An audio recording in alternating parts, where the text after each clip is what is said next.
So ozonolysis starting from O3, O minus, O plus and O. This is one of the Lewis structure of O3 molecule. Okay. Now this is the first reaction in which we get O, O, O and remaining 6-membered ring as it is. Okay. This is called the molozonide. Okay. Now this can be transformed into ozonide molecule, and then after treating with zinc in water or zinc in acetic acid or dimethyl sulfide, we get the final product diol. Okay. So in this reaction scheme we know the final product and we identified the starting material from this final product, because ozonolysis of alkene gives us dicarbonyl compound. Okay. This is the retrosynthetic analysis. Now we are doing the synthesis. First step involve cycloaddition. Addition means addition of O3 across carbon carbon double bond. You can see here O3 molecule added across this carbon carbon double bond. So this is the cycloaddition reaction. Two lone pairs on each oxygen atom. Okay. Now this molecule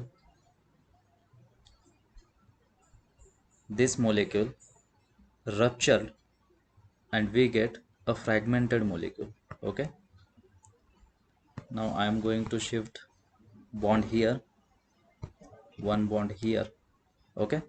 And lone pairs here. You can see as this carbon bond breaks and move toward left hand side, this carbon will acquire positive charge, and that's why we can delocalize lone pairs of right hand oxygens, lone pairs of this oxygen in between oxygen and carbon. Okay.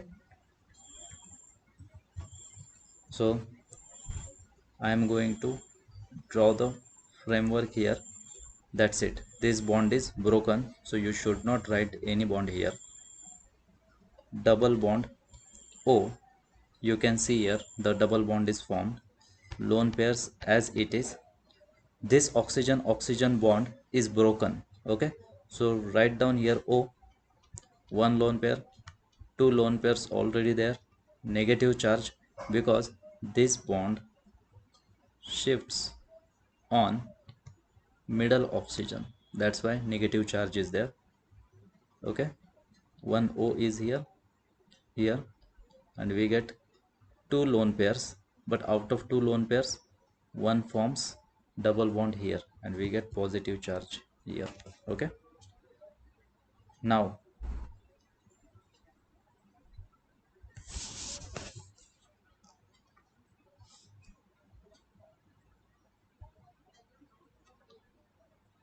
this molecule can be transformed into ozonide. Okay. Now I am going to write the ozonide molecule.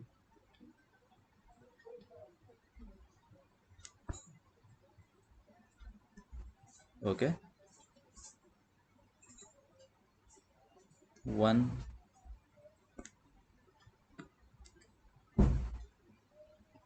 O, O and here O. Okay. This is called the ozonide.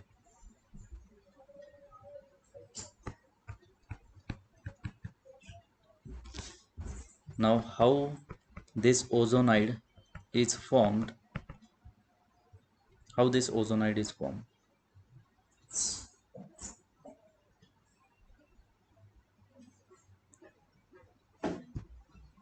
This lone pair will attack here,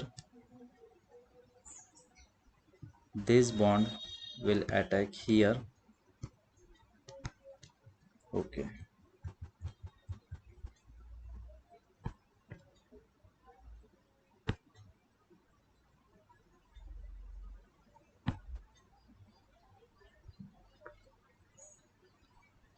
this bond will attack here and this bond will shift on oxygen.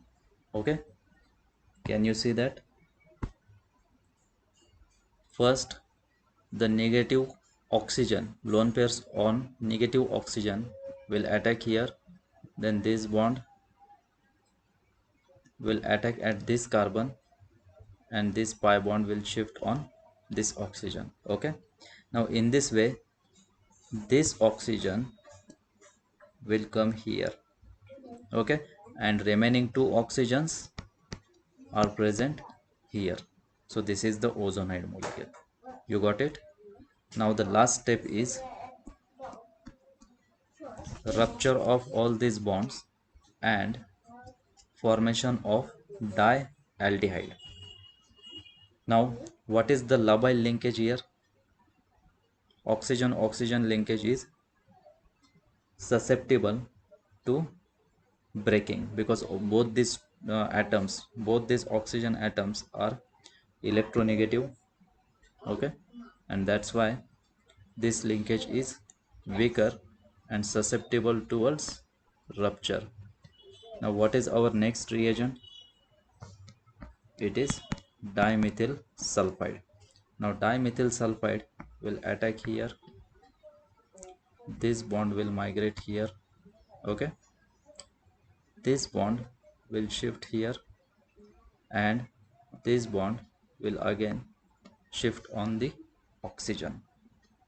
Now you can see on this oxygen, okay, two lone pairs are already exist.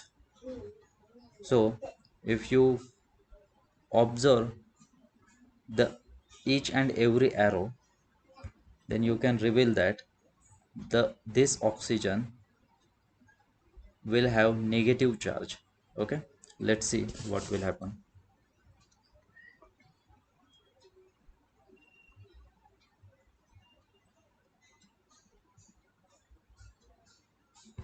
Sulfur, okay, oxygen.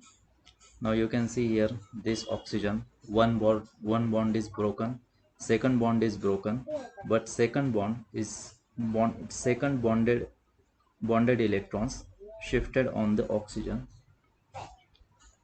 So two lone pairs already there, third lone pair, so you will get negative charges here. And as sulfur donate a share of electron pair, it will acquire formal positive charge, and this is called dimethyl sulfoxide, DMSO plus.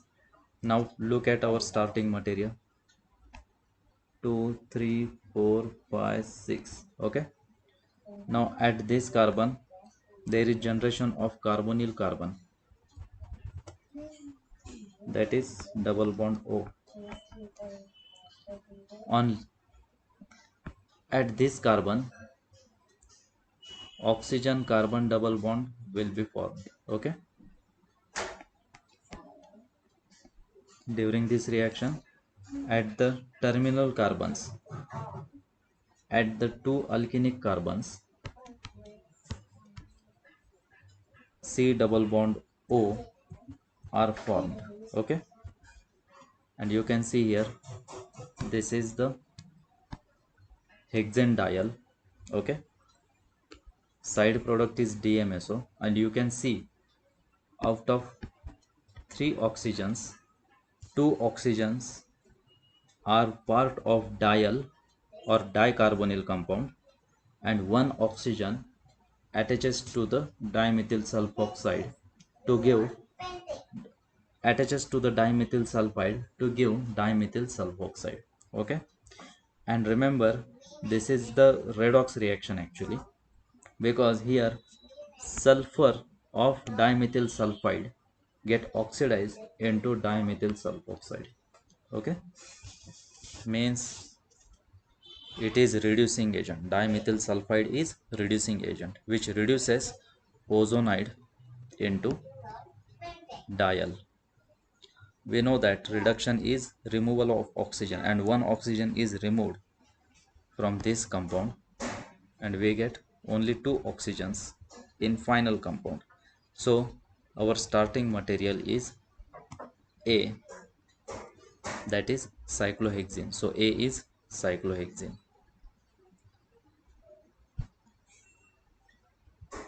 This A compound is cyclohexene. Okay. Now cyclohexene on reaction with B gives C. What is the formula of C? C6H11Br means one hydrogen and one bromine is extra. So our B is simply HBr. Okay. And hence C is addition of HBr across carbon-carbon double bond affords alkyl halide. So we get here Br. This is C6H11Br. Okay.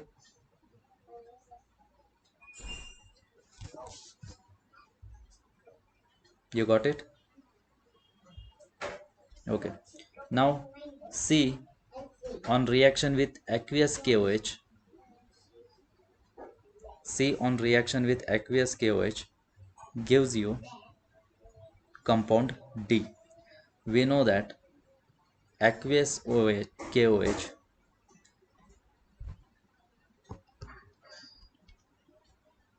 with alkyl halide gives us substitution product. Of course, elimination and substitution are competing in this reaction scheme, in this reaction sequence, or in ongoing from C to D. And substitution elimination and substitution compete with each other, but as the condition is aqueous, we get the major substitution product. So D is cyclohexanol. Okay. And cyclohexanol, that is D, on oxidation gives E. Okay. Now if you don't know what is the role of CrO3, means whether it is strong oxidizing agent or mild oxidizing agent, whether it oxidizes this cyclohexanol into cyclohexanone, or it ruptures the carbon carbon bond and gives you adipic acid. We don't If you don't know, then look at the next scheme, E to F. Okay. And F to I, and I on ozonolysis gives you two products, means alkene is formed here. Okay. And hence we know that compound A contain only 6 carbon atoms, but here in the final products I and G gives us the compound which have 7 carbon atoms. Okay. Here you can see 6 carbon atoms are present in cyclohexanone and 7th carbon is in methanol. So I must contain 7 carbon, G must contain 7 carbon, and that 7th carbon came from this methyl group, this CH3 group. Okay. That's why E must contain 6 carbon atom and it should react with Grignard reagent. And with Grignard reagent, which compounds reacts? These are aldehyde, ketone, esters, etc. Okay. So D to E. E is here, E is cyclohexanone. What is the mechanism of oxidation? Now we can see the mechanism of oxidation. CrO3, the structure is this. Okay. In aqueous medium we get chromic oxide can be transformed into chromic acid, OH. You can see here water get added onto chromic oxide. Okay. Chromic oxide plus water, we get chromic acid, and this chromic acid then react with cyclohexanol. OH plus CrO4, H2CrO4. We get here chromate ester. Okay, O Cr double bond O. You can see here the OH and H removed in this reaction and we get a chromate ester. So double bond O, OH. You got it? Minus H2O.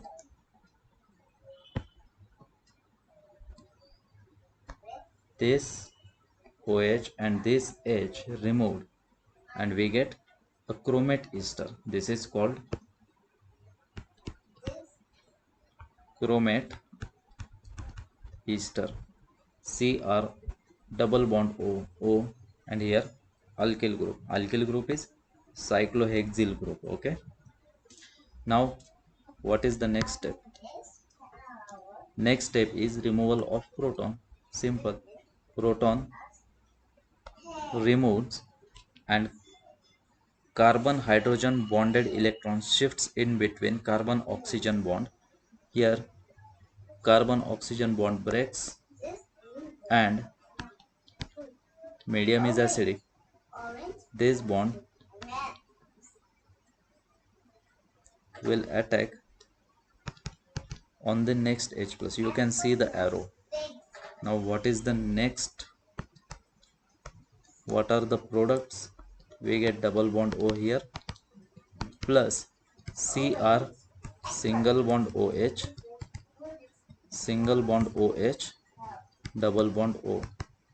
Now you can see the oxidation state of chromium here is +6 and oxidation state of chromium here is +4. Means chromium undergo reduction by oxidizing cyclohexanol into cyclohexanone.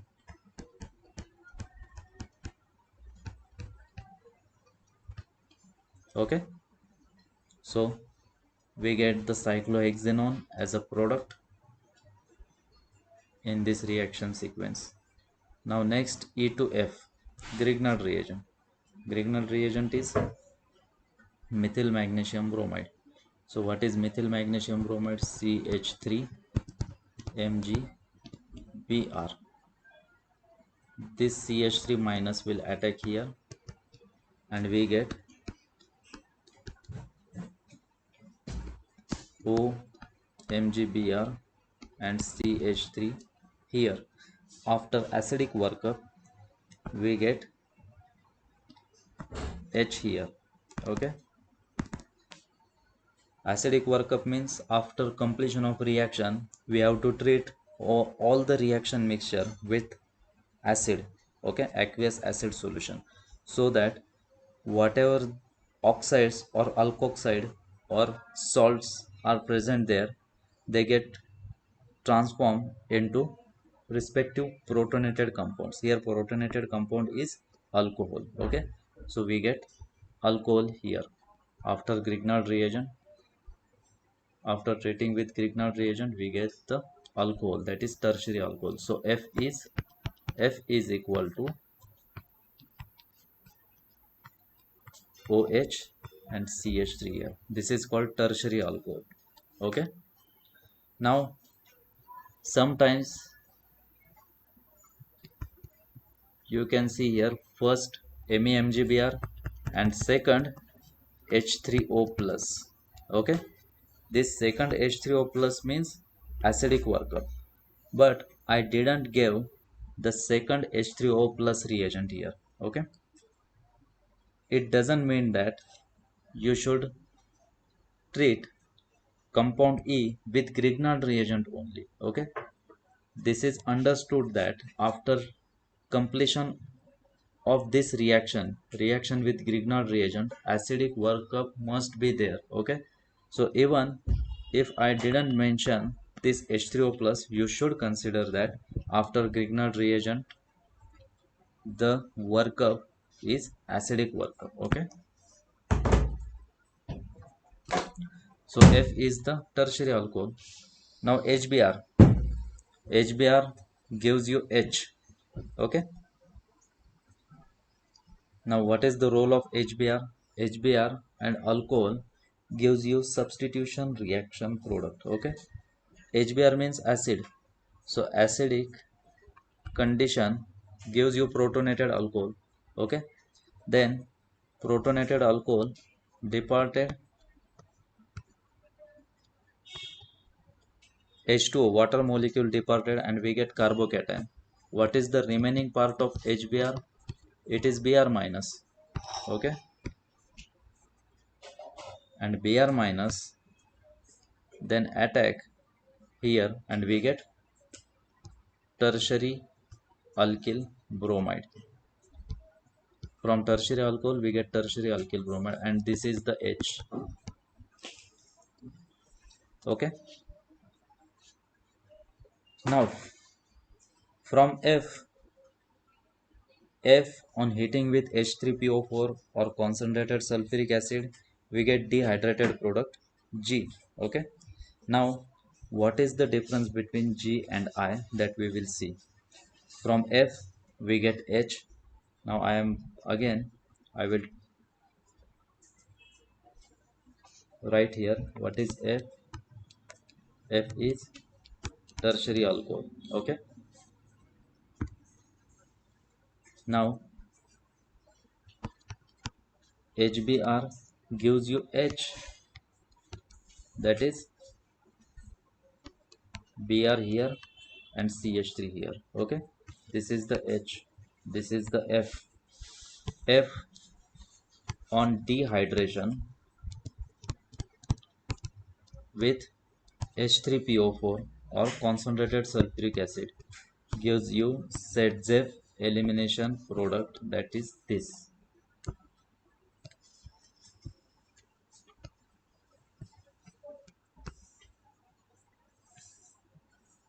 Okay, and this compound is G compound. Okay, now H compound on treating with tertiary butoxide, alcoholic tertiary butoxide in tertiary butanol. Okay, gives you, this is the ZZEF product. But H on treating with bulky base in bulky solvent, bulky alcohol, tertiary butanol, okay, gives you Hoffman product, that is I.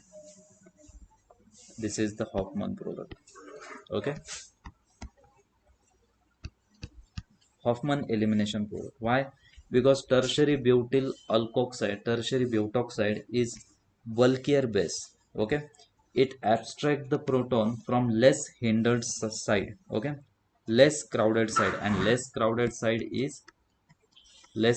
proton is methyl proton and not the ring proton. Okay, so this tertiary butoxide attacks here, and we get double bond here, this is called exocyclic double bond, and this is endocyclic double bond. Okay, you can easily understand what is exocyclic and what is endocyclic double bond, okay, just by looking at the structure. So these two are two products, G and I, and these two products are isomers of each other. You can see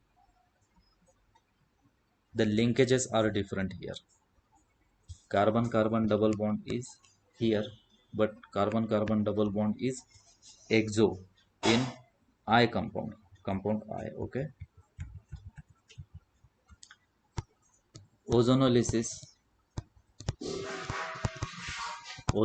of this alkene gives you double bond O. Now I am going to number these carbons: 1 2 3 4 5 6. Okay, now this is the second carbon, third, fourth, fifth, sixth, first, and this is the methyl.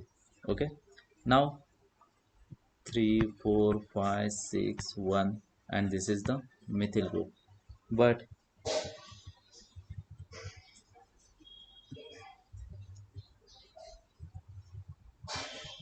Okay,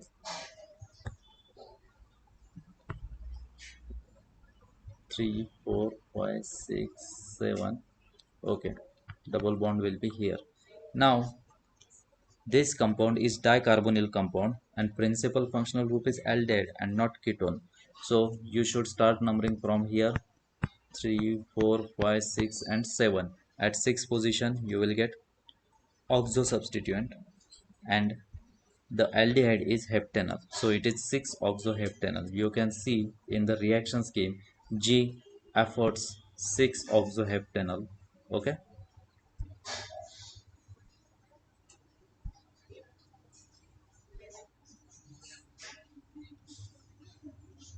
this is 6-oxoheptanol, and I affords cyclohexanone and methanol. You can confirm it. This on ozonolysis.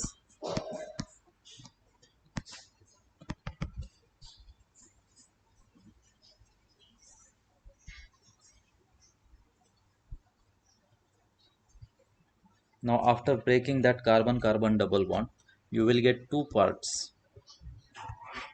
cyclohexanone plus here CH2 is there. Okay, so CH2 double bond O, that is methanol. You can write CH2O like this: CH2O, methanol or formaldehyde, and this compound is cyclohexanone. Okay, so this is the complete analysis of our reaction sequence. Okay, now you can try this reaction sequence again. Okay,